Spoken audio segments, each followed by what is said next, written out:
Hello mga kabisaylog, for today's video magluluto na naman tayo ng masasarap na panghapunan na ulam. Ito pala guys yung ating mga sangkap: kamatis, bawang, sili labuyo, asukal, alamang at mantika. At bago nga natin lutuin hugasan muna natin yung ating alamang para malinis din ating mga pagkain at mabawas-bawasan ang alat ng ating alamang mga kabisaylog. At ayan na nga mga kabisaylog, pagkatapos natin hugasan pigain natin ng kaunti at kuhanin natin yung tubig at para medyo walang tubig ang ating pagluluto. At naghiwa nga pala ako dyan ng bawang na mga ilang botel at aking hiniwa ng maliliit.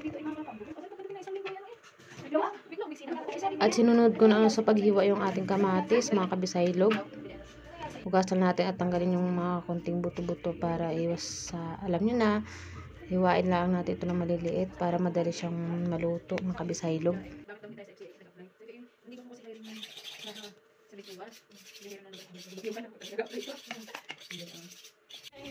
Pagkatapos kung hiwain ng kamatis, sinunod ko na itong ating napakasarap na sili labuyo. Naglagay lang ho ako dyan ng mga ilang piraso, siguro ay 4 lang.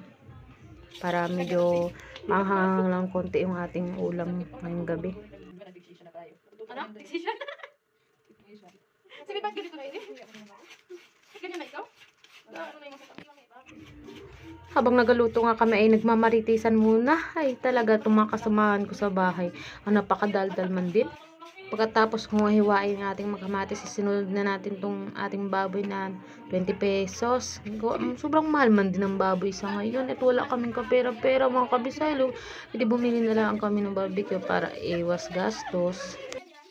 Hiniwa ko nga lang yung mga kabisaylog ng maliliit yung ating baboy para lahat man rin ay makatikim ng ating baboy.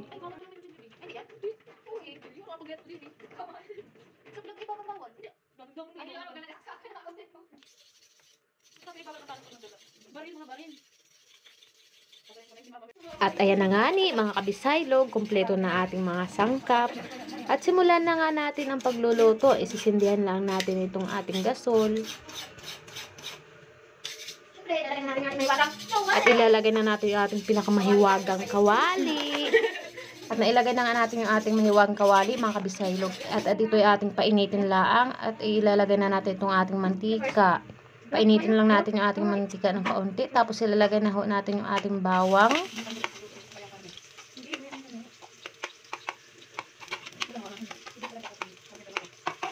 Pagkatapos natin ilagay, haluhaluin natin yung ating bawang at medyo pa-brown-brown lang natin. Ito isusunod na natin itong ating baboy, ating karing baboy mga kabisaylog para mas madali siyang maluto. Unahin natin itong baboy. Pagkatapos nga na ilalagay na natin dyan yung ating kamatis, sili, at para matamis-tamis ang lasa, maanghang mga kabisaylog at madikit-dikit sa ating mga karne. At ayan na nga na mga kabisaylog ay medyo luto na yung ating karne at mga sangkap na mga kamatis, sili at bawang. Isusunod natin itong ating alamang at ihalo-haloin. Hintayin lang natin na medyo maluto-luto yung ating alamang.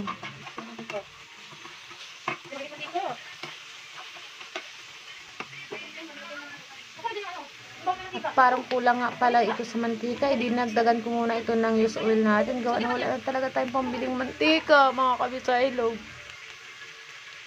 Haluin ko na lang ulit ito mga kabisaylog para mahalo yung ating used oil at yung ating bagong mantika. Kasi gawa na wala lang talaga tayong pambili ng bagong mantika. Tiis-tiis muna tayo sa used oil. Pagkatapos nga pala itinakpan ko. Pagkatapos ay medyo luto na, dinilagay ko na ang ating mahiwagang asukal para masarap-sarap at medyo mangangang na ating ulam. Pakuluan lang natin ng kaunti para mahalo natin ng asukal. At dinagdagan ko nga ulit yan mga kabisaylog ng asukal na kaunti. Gawa na parang mas masarap kasi yung mas marami ng asukal kasi mahalo yung manghang. Ayun na nga at inuluto natin ng kaunti. At medyo luto na nga yung ating alamang mga kabisaylog. At ito ay aking kukunin na hanggang dini na laang mga kabisaylog. Thanks for watching!